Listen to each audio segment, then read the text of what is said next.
Hello everyone, and welcome back to our lecture series on world history. Today we will learn about the great civilization which followed the Olmec, the Maya.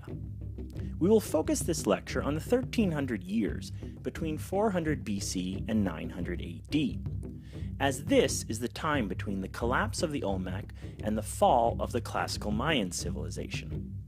This is what that looks like on our timeline.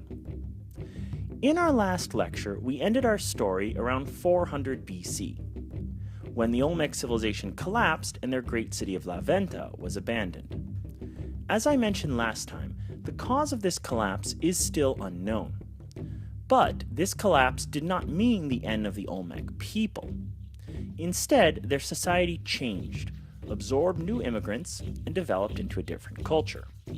The next 600 years of history, between 350 BC and 250 AD, are known as the Epi-Olmec period. The Epi-Olmec built new settlements during this time, like Tres Zapotes or Cerro de las Mesas. And in some ways, the Epi-Olmec even surpassed their ancestors. The most significant example of that is this artifact. It is a stone stele called the Mohara Stele I. On the left side is an intricate carving of a man in a ceremonial dress. But on the right side is something even more advanced, the first example of writing in the history of Mesoamerica. And we can even decipher the date on this monument. By our calendar, it corresponds to 143 AD. Then, about 100 years later, and a little to the east of the Olmec territory, in the Yucatan Peninsula, a new culture began to rise and build great cities. These people were the Mayans. The Mayans are probably most famous for their great stone pyramid temples, built in cities like Calakmul, Chichen Itza, and Tikal. When classical Mayan civilization collapsed around 900 AD, these cities were abandoned, and the houses of the common people rotted away, because they were made out of wood and thatch and mud. But the great stone pyramids survived, even as the trees grew back and those cities became jungle again. But then, the outside world began to rediscover these places in the 19th century. Explorers found these giant stone buildings, overgrown with vegetation, and sitting all alone in the middle of the wilderness. And so began the broader world's fascination with the classical Mayan civilization. And even more exciting, there was writing carved into those great stone buildings. The Mayans were the only Native American culture to develop a full writing system. Admittedly, this system was complex and involved learning over 700 different symbols, so it was restricted to the elite, but it was a true writing system. Think about that. The idea of writing was only invented by 4 different societies in all of human history. The ancient Sumerians and Egyptians in 3000 BC, the ancient Chinese in 1300 BC, and the Mayans around 100 AD. Every writing system in the world can be traced back to those 4 origin points. According to what I've read, each symbol is called a glyph, and it represents a noun phrase or a verb phrase. Each line is 2 glyphs long, and you read from left to right and top to bottom.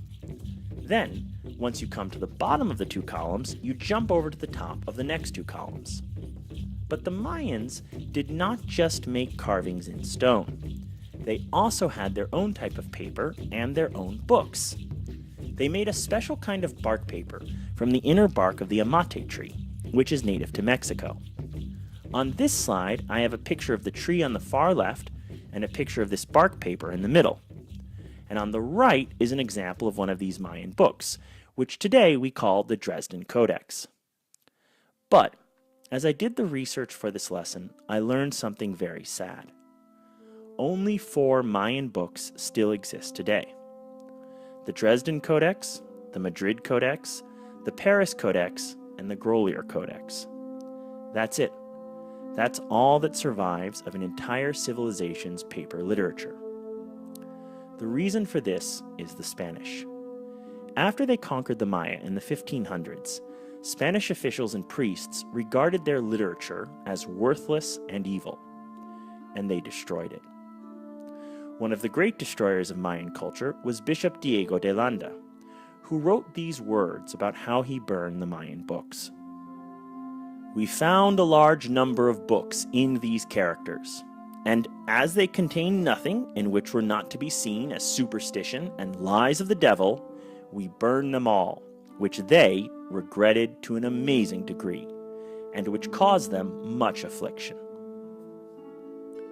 The Spanish destroyed over 99% of Mayan literature. All that survives are 4 short books and the stone carvings on the classical temples. So, we are missing a great deal of information about the Maya. In fact, Michael D. Coe, an anthropologist and professor at Yale, who is an expert on the Maya, has made this comparison. Our knowledge of ancient Maya thought must represent only a tiny fraction of the whole picture. For of the thousands of books in which the full extent of their learning and ritual was recorded, only 4 have survived to modern times. As though all that posterity knew of ourselves were to be based upon 3 prayer books and Pilgrim's Progress. So, our records are fragmentary, and we can still only decipher about 80% of the Mayan words. But even so, we have learned some fascinating things about them. For one thing, we know that the Mayans used a base 20 number system, rather than base 10 as we do. They probably chose 20 because that is the number of fingers and toes. The Mayans wrote their numbers with 3 symbols. A dot represented 1, a bar represented 5, and a shell symbol represented 0 and was used as a placeholder. The Mayans wrote their numbers vertically. Each row represented a power of 20 instead of a power of 10 like we use. So the bottom row represented multiples of 1, the second row represented multiples of 20, the third row represented multiples of 400, and the fourth row represented multiples of 8,000. Here are some examples of how that system worked. These are the Mayan equivalents for 806, 10,145, 2005, and 16,125. The Mayans were also good at astronomy, and they actually had 3 different calendar systems. Like all agricultural societies, the Mayans knew that the year was 365 days long. So, they had a 365-day solar calendar like we do. They called this calendar the Hab. But the Mayans did not divide the year into 30-day months based on the moon. Instead, the Mayan months were 20 days long. And instead of just using their numbers, they created 20 special symbols for each day of the month. Then, they divided the year into 18 months, and each of the 18 months also had its own special symbol in Mayan writing. But of course, 18 times 20 is only 360 days. So, the Mayans added 5 special days at the end of the year. These days were considered unlucky. But the solar Hab calendar was not the only Mayan calendar. They also had a special ritual calendar called the Tzolk'in. This calendar existed because the Mayans also had a reverence for the number 13. We speculate that this is because the human body has 13 major joints: the neck, the shoulders, the elbows, the wrists, the hips, the knees, and the ankles.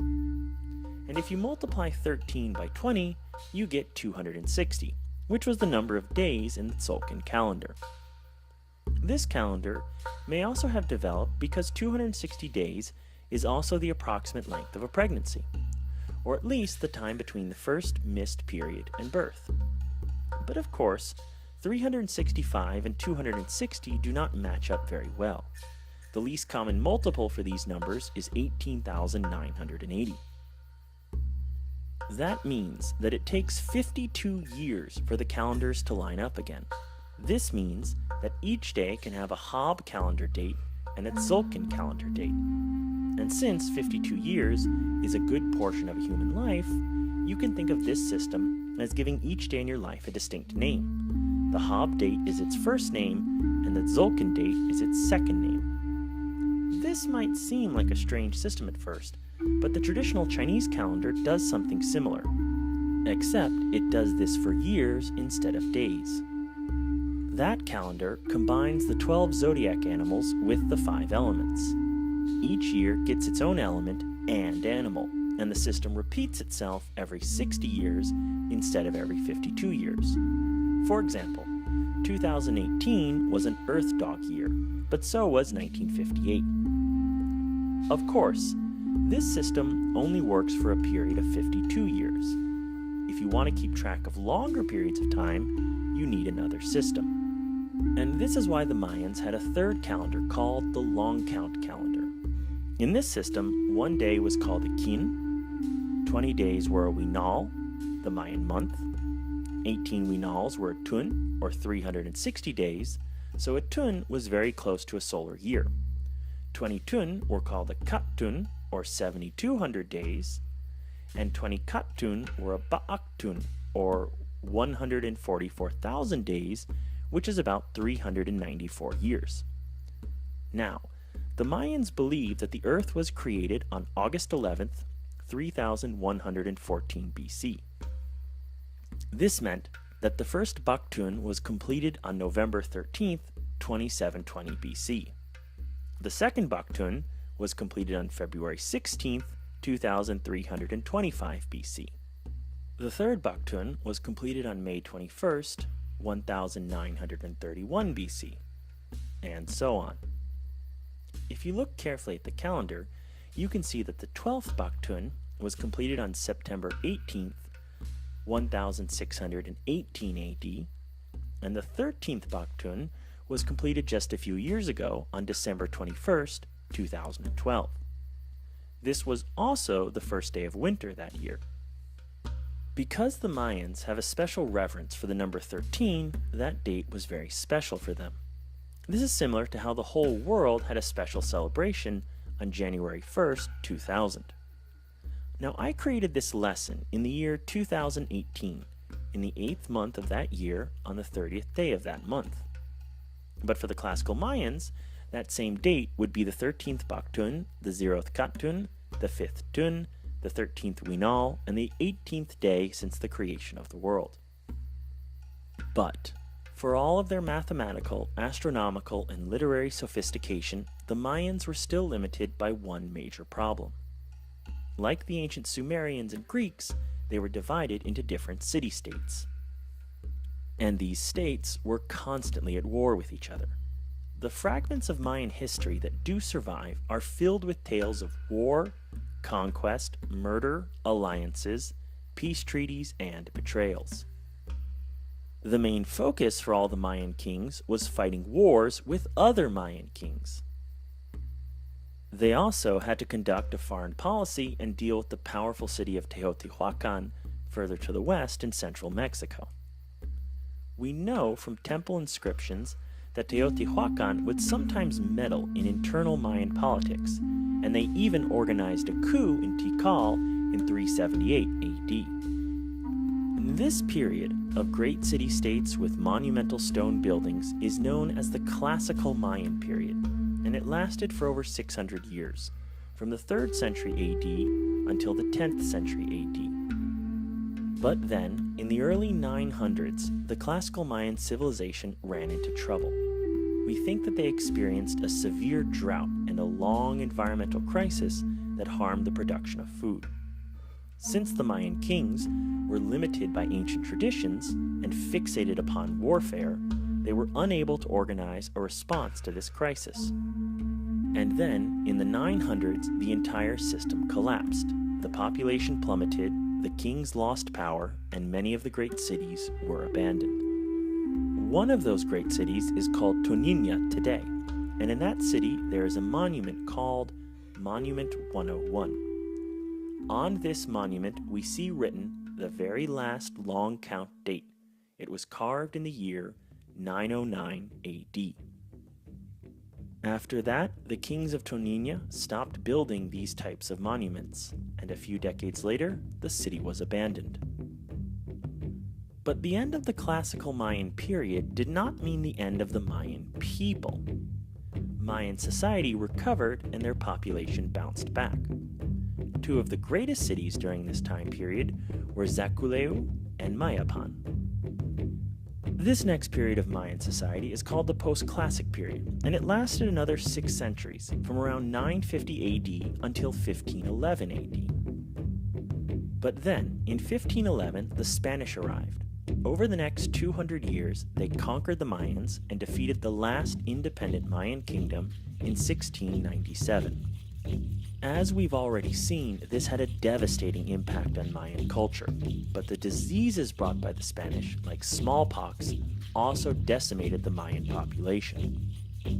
The chart on the left is for the population in central Mexico, but the situation in the Yucatan was quite similar. But although the Spanish conquest was a terrible event in Mayan history, perhaps the greatest calamity they ever faced, it did not wipe them out as a people, or a culture, or a language. The Maya survived as a people and preserved their language, which is a big reason why we can decipher their ancient writing. There are 6 million Mayan people living in the world today. In fact, the people of Mayan descent are 40% of the population of Guatemala and 60% of the inhabitants of the Yucatan Peninsula. Okay, everyone, I'm afraid we're out of time. There are many more societies and civilizations that I would like to discuss. There are the Teotihuacan people, who I only briefly mentioned a few slides ago. There are the Zapotec people, also in Mesoamerica. In South America, there's the Norte Chico culture, or the later Colima culture. And then in North America, there are people like the Hopewell culture, the Anasazi, and the culture at Poverty Point. Not to mention the Caribbean cultures like the Taino. But we have many more parts of the world that we need to discuss, so we will have to leave America behind and turn our attention back to Eurasia. I hope that this lesson has made you curious to learn more about the great civilizations and fascinating societies of the Native Americans. Please join us next time as we return to the Middle East and learn about 2 people who filled the power vacuum left by the Bronze Age collapse: the Phoenicians and the Jews. Thank you very much.